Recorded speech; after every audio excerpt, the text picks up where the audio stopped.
Hello, this is Brian and my wonderful daughter Carissa, and we Hello. are so excited. We've been waiting for this moment since like hmm April. April of this April. year. So long. A film company came to us and say, we want to help put together a 14-minute documentary that hmm explains, we help thousands of children in many countries, but they wanted to focus in on our baby rescue program where we've rescued 620 babies thrown away in the garbage in the slum. Put that one up there. Look at that ugly place. A slum of 700,000 people, mostly women and children, in The Nairobi, worst Kenya. place I've ever been in my life. It stinks. It's Horrible. it's evil.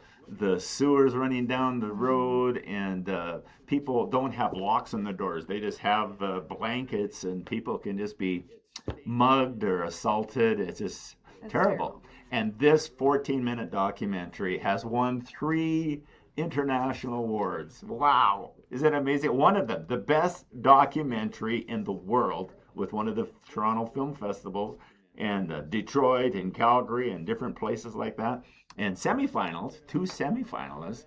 And we are so excited. But that's the reason why we couldn't go public, right? It's because we were in these film festivals, and so we won the awards, and now we can finally show it publicly If we to let you. it go public, it would have disqualified us Yes. from winning in the film festival. But now. But we've been We are going to, here. we had 25 different showings where we took this great big poster. We were even in the movie theater right here in Red Deer, Alberta, and I took this poster in the movie into like 25 different showings, about 20 churches between April and September. And it's just so fun now that we could, because so many sponsors. We've had faithful sponsors sponsoring for like 19 years, and they go, when can we see it? When can we see it? And you're not coming to our town. Why? And so now this is going to be playing right away, and we encourage you to share it with anybody. Yes, please. You can put it in an email, send it to your family tree. You can share it to TikTok and Instagram and Facebook, any accounts. And we're just so thrilled to play this documentary. And we want to encourage you, stay on afterwards, and you can ask any questions you want in the question area of the YouTube. And we're just praying that this will be a real blessing to you. I got my Kleenex ready because there's different things. It's just amazing. I get through one Yeah. part where I usually cry, and then it hits me in another spot. And how many times have you seen it? I've seen it. Like My so many. one time I was sitting at the desk at home, and Connie came in and she goes, "Brian, are you watching that documentary again? Like, how many times do you think I'm just crying?"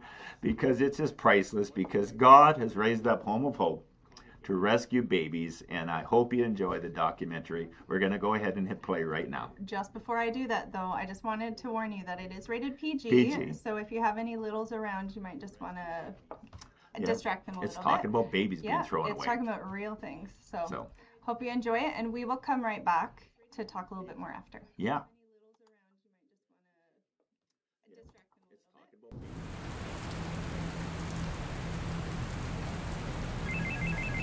I got a phone call, got into the motorbike right there, where we found up a baby wrapped on a polythene bag.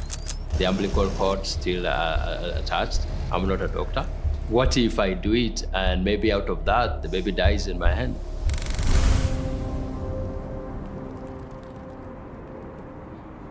People come up to us all the time and say, why would a mother throw away their baby? Like, what trauma could lead her to that?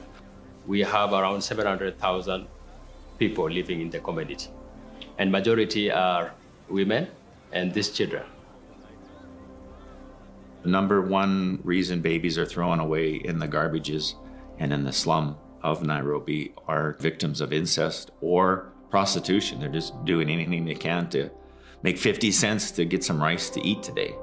A mother will just feel like, I have no resources to take care of this baby. Let the baby die, or let somebody pick the baby and take care of him or her. They have a belief that if you ever see a baby born out of incest, you will be cursed for life. So sometimes like a teenage girl will go into the hospital and have the baby and, refuse to look at the baby. And when she's strong enough, a few hours later, she'll run. My dad is an engineer. That is the direction that he also wanted me to go. And after finishing my high school, he opted that I need to do mechanical engineering, but I went a different direction. I got an opportunity to serve in a church setup, to lead small groups. And the pastor asked, have you been to Bible college? I said, no. Then they said, I think you are the right person to be taken to Bible college. By making that decision, it now changed the family approach, because they said, we took you to college to do aeronautical engineering or this engineering course, spend a lot of money. You want to be a street preacher. And so my dad was so furious about this. And even when I was in Bible college, whenever we closed, I could not go home. And that's how I found myself living in the slum.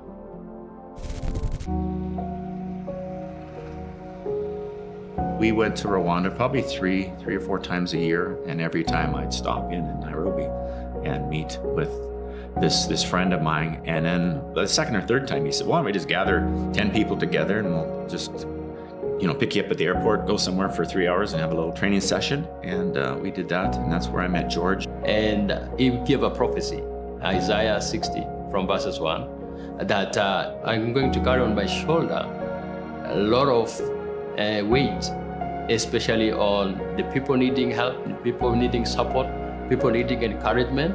But the Lord is going to give me the strength to do all these things.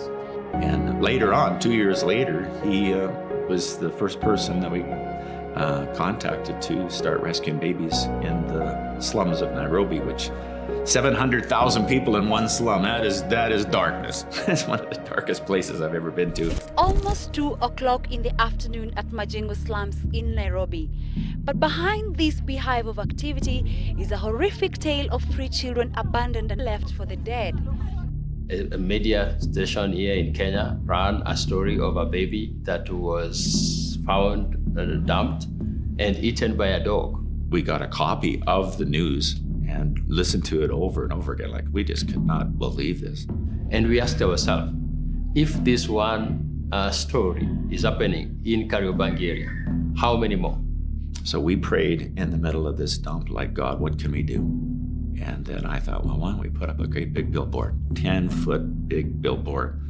Please don't throw away your baby. And I was just totally led by the Lord. And people started immediately calling. Even a matter of days after the billboard was up, September 2011, someone had called. Right here, it was an evening. I got a call, so I rushed here, found a baby that was wrapped in a polythene bag. And so we moved closer. Besides, there was a cat, I think, trying to see what was alive. The baby was alive, still umbilical cord, tied it, and then rushed to the hospital using the motorbike. As we reached the hospital, we say, emergency, emergency. And the nurses came very fast to help. That was also another thing that happened that made me know that God will always empower you to always do the right thing when you are the only person that needs to do that.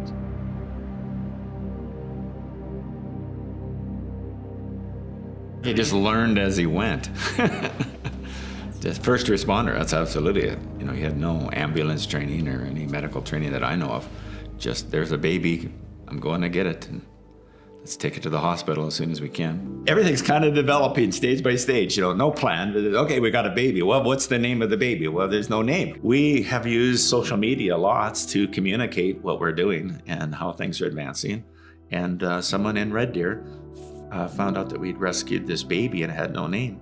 And this lady had a pregnancy that failed, and she lost her baby. And she saw, here's this baby that was rescued. I got a phone call from Carissa letting me know that they had found a little boy, that he was wrapped in a plastic bag. And we were told that this would be the baby in which we could sponsor and to look at names for him. That's basically how I spent my evening when I got home that day, is being able to look up different names for him. And I think by the time my husband came home, I had Samuel, Tayoti, and Manny. Which means God heard my prayer. So even though someone didn't want that little boy, threw him away, God still heard his prayer. Having been someone who lost a baby who wanted that baby, having another mother toss their baby into a dump, that's hard to wrap your head around. When you realize that these babies are 99% malnourished. From a malnourished mother, the chance of survival is very little. And we've lost a lot of babies. So you rescue that baby, you take it to the hospital, and 3 days later, the baby dies. You know, and that's traumatic when you know, because you're cheering on, you're doing everything you can, and it's like a failure. But you just, you know, and there's another call, and you just get on the motorbike and go, and you think, well, I hope I can save this baby. I hope it's not going to be another baby that dies. But sometimes we just can't save every baby. I have cried, but not mostly in public. Anytime we rescue the baby, I will come up here, pray for this baby, but I will go back, I'll go down in my office and just lock myself there and allow myself to release the emotion.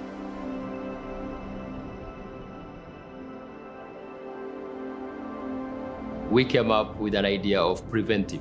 I've said earlier that one of the reasons why these ladies are abandoning their babies is because of poverty. And maybe these poor children had a mother, but the mother didn't have a job or couldn't find a job, or in the slums of Nairobi, they would gather 1,000 garbage bags out of the slum and sell it for 75 cents and go get a little pot of rice and feed their children. And then the next day and the next day. It's just this hopeless cycle. We felt, should we just wait until a baby is abandoned? Then we realized that we can solve this situation by empowering these women. And then George came up with the idea in Nairobi, there's a lot of these food carts, just this sheet metal with a couple of wheels, and they just kind of like a wheelbarrow, just go out into a public area and they sell eggs and French fries and different foods on a little hibachi. And so we made, with generous sponsors, we ordered about 50 of these food carts. So these ladies could use these food carts for 6 months for free. And they could make their own money, and depending on the location, they could make $15, $20 a day. They're able to take care of their babies, of their children. Out of this, also we have seen some ladies get out of the slum. And therefore, we are talking about decency. We are talking about the dignity of a lady. We are talking about an empowerment program. And we have seen these women now sustain their family, take care of their children.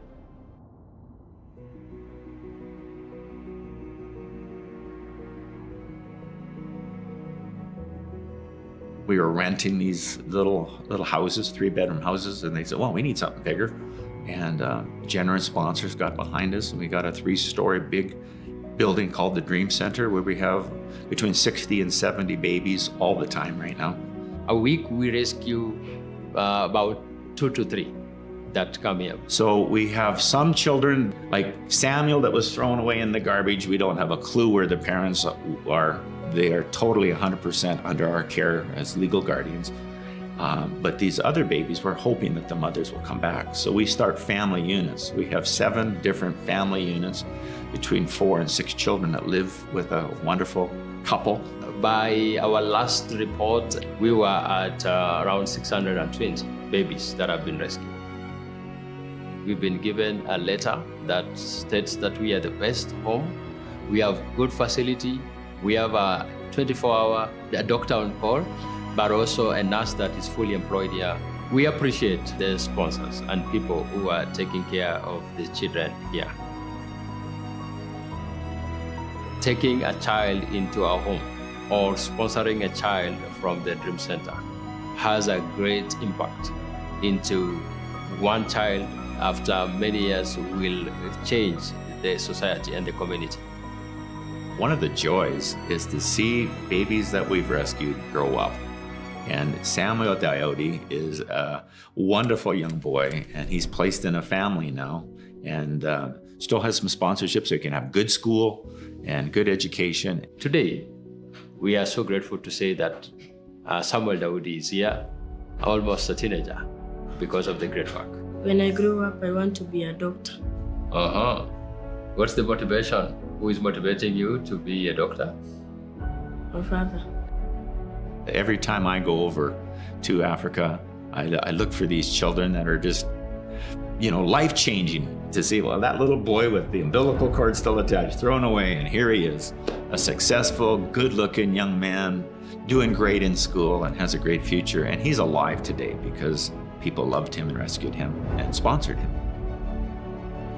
Our dream is to never say no to a baby that we can rescue, that we'd always be able to raise money and sponsor these kids and give them a great future. God loves these kids more than we do. God has a divine plan for all these kids, so we're just, a little cog in the wheel. Even though he's not ours, he's not here with us, we still got to have an impact in his life, and being able to be a part of that was healing, really, and brought happiness back and joy, and getting to see the updates of him and how he's doing. It kind of came full circle for us, so being able to bless somebody else allowed us to get blessed again. We have our oldest, Jericho, who's 12, Titan, who's 8, and Saber, who is 6. We pray that everything that you are doing, be it your business, be it your job, may you continue to be blessed so that you keep on supporting Home of Hope, which is here even into 100 years to come. Life can just get so fulfilling when you do what God wants you to do. And I encourage every person to find out, why are you on this planet? What does God want you to do? It's important that everybody plays a part, and not to lessen your part, because you're not physically there helping. You are providing, and you have no idea the impact that you're providing for. Maybe God doesn't want you to travel to the other side of the world to help children in the same thing we're doing, but to do what God's called you to do and to pour your life into someone else is so fulfilling.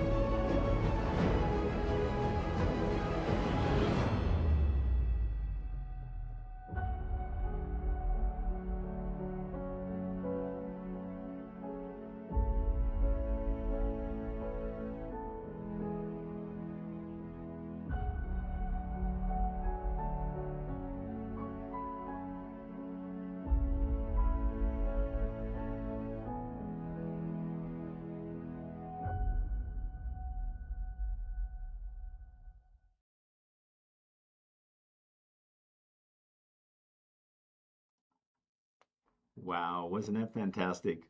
620 babies. It's It's very kind of- sad. It's hard to believe. It is. But on the flip side, it is so happy. We've rescued 620 babies. We have to celebrate that. Yes, we have to. The sad part is that most of the mothers that throw away their babies are ages 14 to 20 because of sexual assault and prostitution, as you saw. They get pregnant, and these are the skinniest teenage girls, illiterate, living in the slum. It's just heartbreaking. Yeah, it's hard to even understand what they're going through when they're that age in a slum, totally hopeless. They're going to see a sign like this and call the number. Imagine that in Canada. It's just, Don't throw away your baby. Call this number. We're getting 10 to 15 calls every day for years. It's just so desperate. George is our hero there, and he's been doing this right from the start since 2011, and he's still there. Connie and I, my wife and I, were just there in Africa, spent many days in Kenya with George and his wife and the team, and then they also came to Rwanda, and we had training days just because Home of Hope is expanding. We've been doing this for 19 years, and we're not slowing down. Right. Can you imagine watching that documentary with his mouth saying different languages? And George? We have a friend who did it and put it into AI and put it into 9 other languages. It's now in 10 languages. We showed it in a Spanish church, and they go, Brian, you are speaking perfect Spanish. Because it moves his mouth too. Or like everyone in the documentary who's talking. Yes. It moves their mouth. You know what was even funnier than seeing my voice and my lips moving with everything was George's. The Spanish people go, we've never seen a black African ever speaking Spanish. And look at his lips. It's just so fun. If you know anybody that speaks French or Russian or Turkish, Tagalog, German, Swahili, Portuguese, Spanish, Amharic too, Ethiopia. Please. You can go to homeofhope.ca/documentary, and you'll see a tab there. You can click on the 10 languages. You should just do it anyway, just to see me speak in Spanish and all these different languages. But please share this with anybody now. Yes. As we said earlier, this is now able to go public in any way possible. So please, Please your daughter goes like it. Please share it on Facebook and Twitter and YouTube and Instagram. Put it in an email, share it. You can even text it to different people.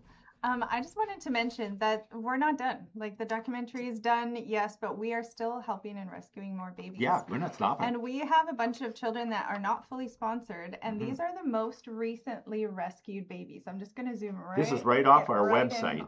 Yes. So we have Anne and Emmanuel and Tyus, and these are the newest rescued babies that you could sponsor if you want, if you are able to. It's easy to set up sponsorship right on the website there, or you can just call us 403-314-1214, and I am happy to help you with that. She loves questions. Or you Ask can me anything. Email info@homeofhope.ca, and she's just an administrative genius. Oh my. You know, I was there a year ago when we were filming some of this footage, and this baby, maybe you can just hold Yes. it up. While we were there, we got a phone call that this baby was being rescued from murder. The baby was thrown away into a Wow. body of water to be drowned. And the person left, and a Good Samaritan rushed over, rescued the baby, and they knew about the three big signs around the dump. And they called, and we were, 10 hours ahead. So I'm in the van, and I text Carissa back here in Canada and say, Carissa, I'm already tearing up. There's a baby just rescued. It was going to be murdered, and I'm holding this baby. Is there anybody that's on the waiting list to sponsor a little boy? Because people can choose a little boy or a little girl, and you'll contact them Yes. when the baby's rescued, and because the baby has no name. So Carissa said, yes, someone from Red Deer is on the waiting list, and you contacted them. Mm-hmm. And then Carissa sent me the name, and I'm holding this little boy right here last November 2024, and I thought of Moses and how Moses was the Pharaoh was going to kill all the babies in the land, and the hand of God was on Moses, and God protected him and rescued him. And I said, little Enzo, you are just as valuable to God as Moses. He might not put the rod out and part the waters, but the Bible says we are all the same in God's eyes. We're all equal. And I put my hands on him along with two other guys with me, Grant Rogers from Calgary and one of our Bible school students, Home Church Bible College students, Lay. We laid our hands on this little boy, Enzo, and we say, someone threw you away, didn't want you, but you are wanted, you are loved, you're going to go into the Dream Center. And our Dream Center has how many? About 74? 73, I think. 73. And you 73. talk to the leaders of the Dream Center every week Every on Zoom. Thursday. Yes. They're And the best. what's the update now? Look at this Okay, wonderful. wait a second. Yeah, you got to see Gotta Enzo. see this. Look at this picture that Oh. we just got of him. You could cry. A little hold in his hands. He's one. He's just turned one, Now, right? is December? he fostered out or adopted? I would have to double check. Yes. No. He's our Yes, goal. He is on in a family. This is not an orphanage. We hold children at the Dream Center, and our goal is to place them into foster families, adoptive families, or family units. And we have a number of family units that where 6, 7 children live together. Or 4. There's one with 4, and they form a family unit because the Bible says, I believe it's in Psalm 68, that God takes the orphan or the solitary. Yeah. And puts them into families. So our goal is not to have an orphanage. Yeah, no. The Dream Center, we don't call it an orphanage. We call it a rescue center. It's kind of like a transition house where we rescue the baby and then they're placed into families. That's what the Bible tells us too. You know, God led us to write this book a few years ago, Meant for More, and it's about the next chapter of your life. And it tells the story of how 19 years ago now, Carissa, Wow. God changed the direction of my life, sent me to Africa to plant churches. We've planted over 100 churches, and most of those churches care for the children, the desperate kids around those churches. And inside are 162 color pictures. And one of them, here's a picture of Pastor George, our hero. Yes. And there's the big sign, please don't throw away your baby. And there's the story of our first baby, Samuel. And this is what inspired this movie.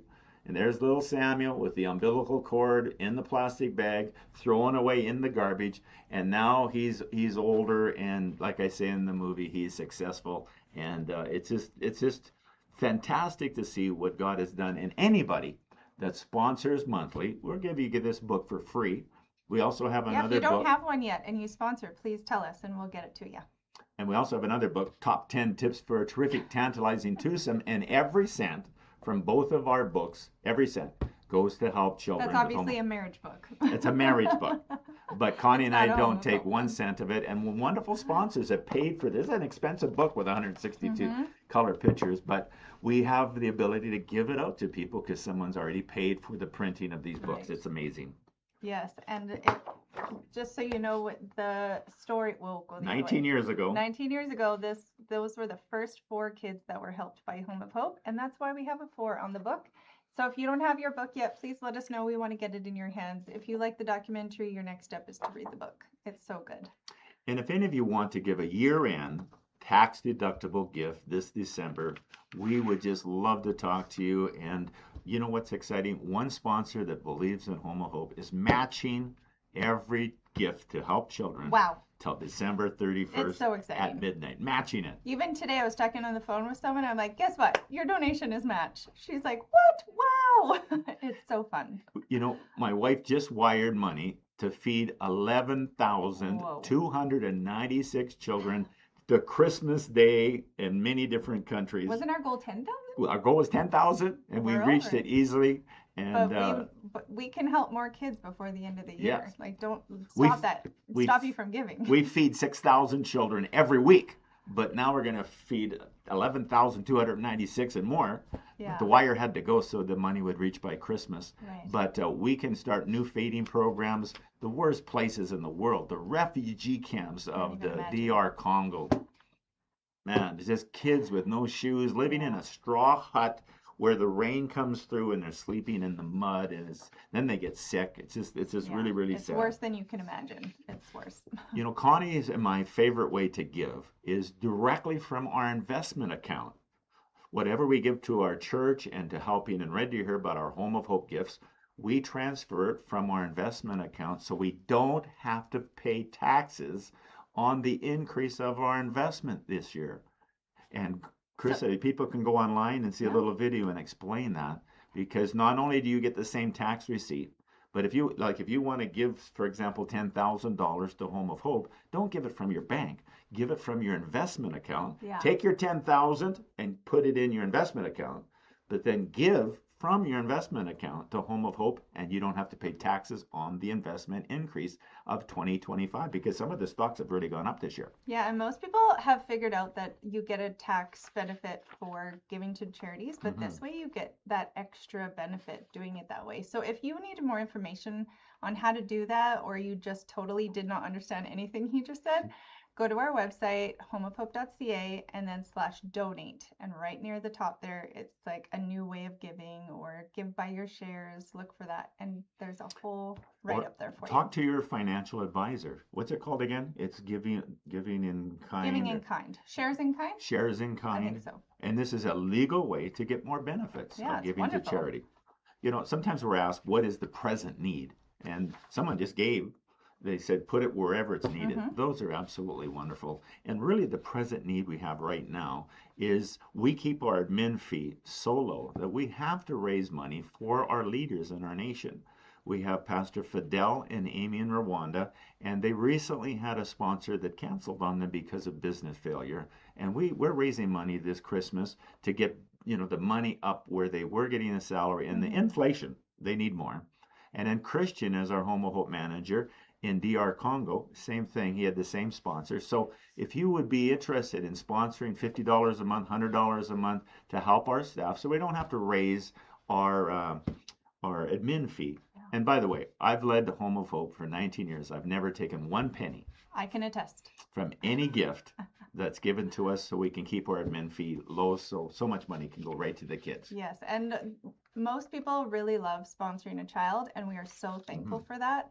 But sometimes we have somebody who's like, how can I help the person that's helping the child? Yeah. And so it's really needed right now, but it's a high reward. You're helping thousands of children by helping that one We staff. need bookkeepers. We need people that will get in a Yeah. car and go visit the hundreds and hundreds of children that we sponsor in the hills of Rwanda. And Plus, look at the new project we're doing. Guys. Connie and I were just in Nairobi, and a wonderful sponsor helped get this going. And Connie and I spoke in this church where there was like 600 people on Sunday.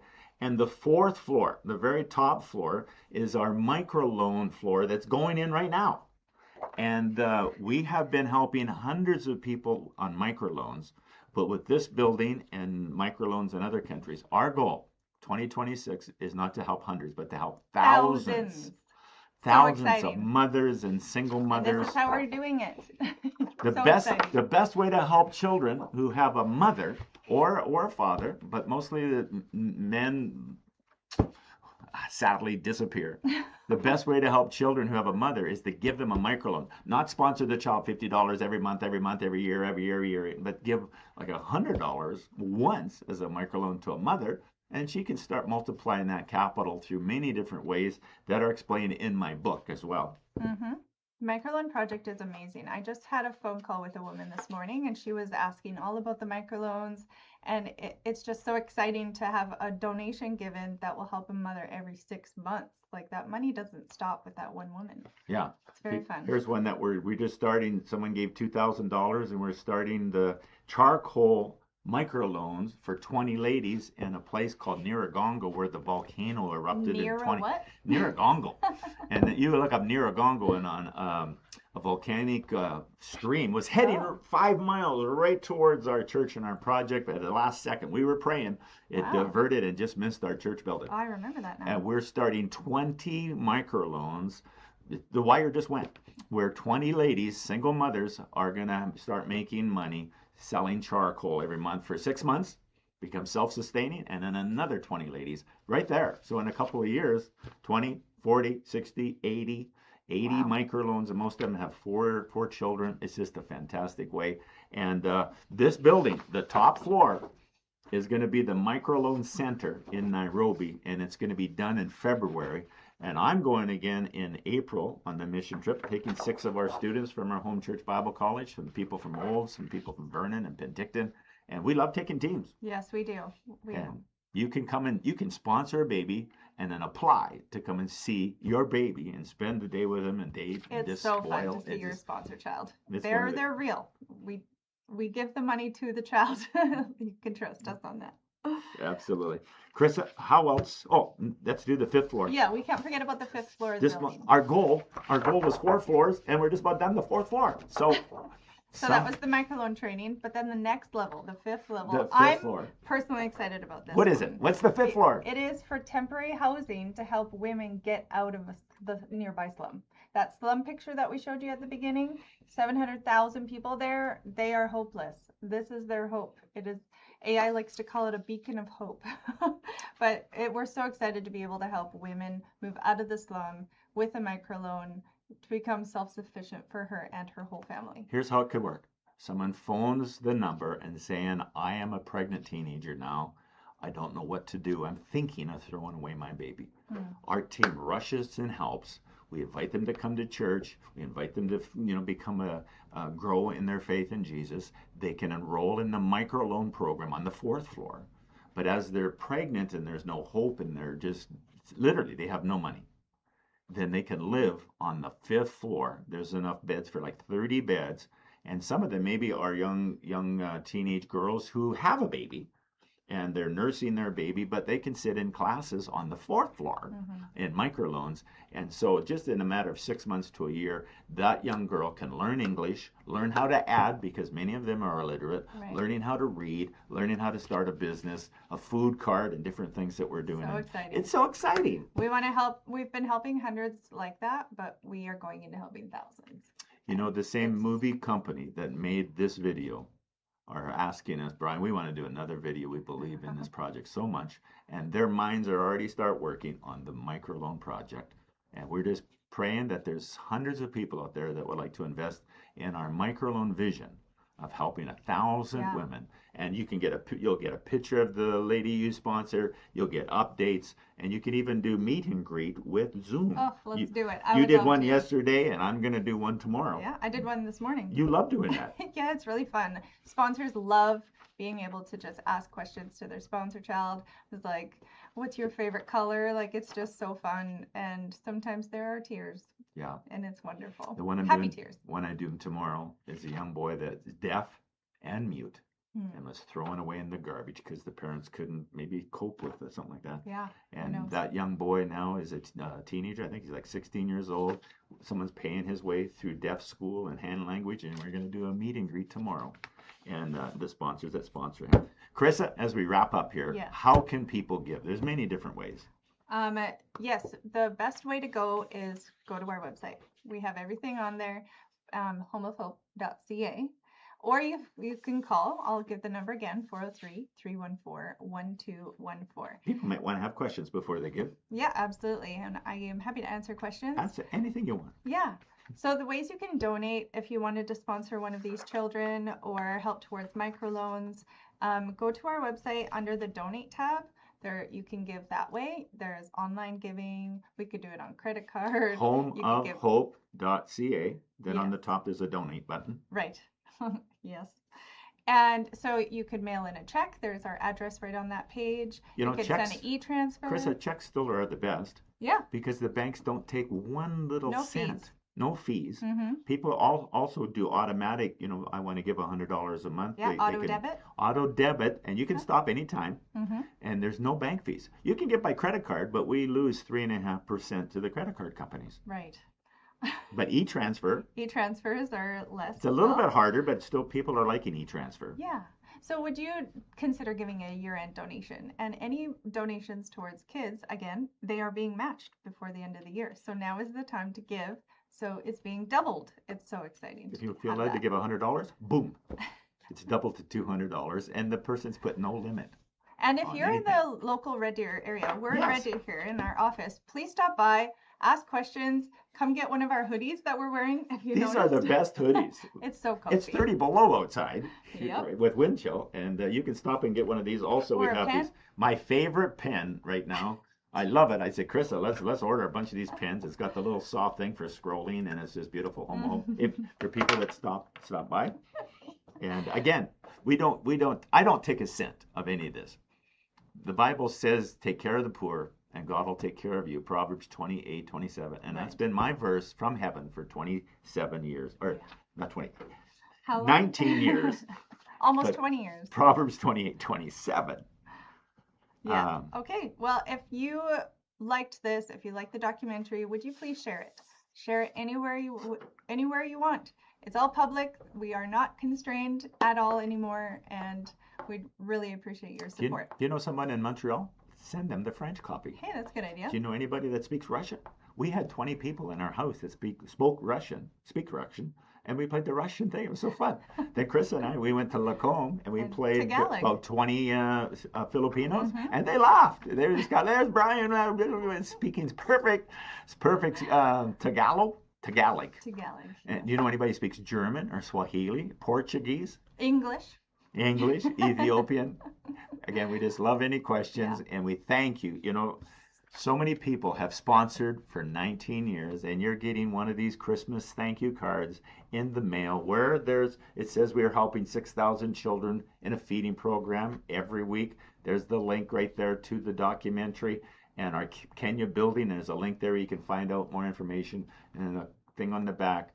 Thank you for anybody that sponsors a child or gives as whatever you feel led to do.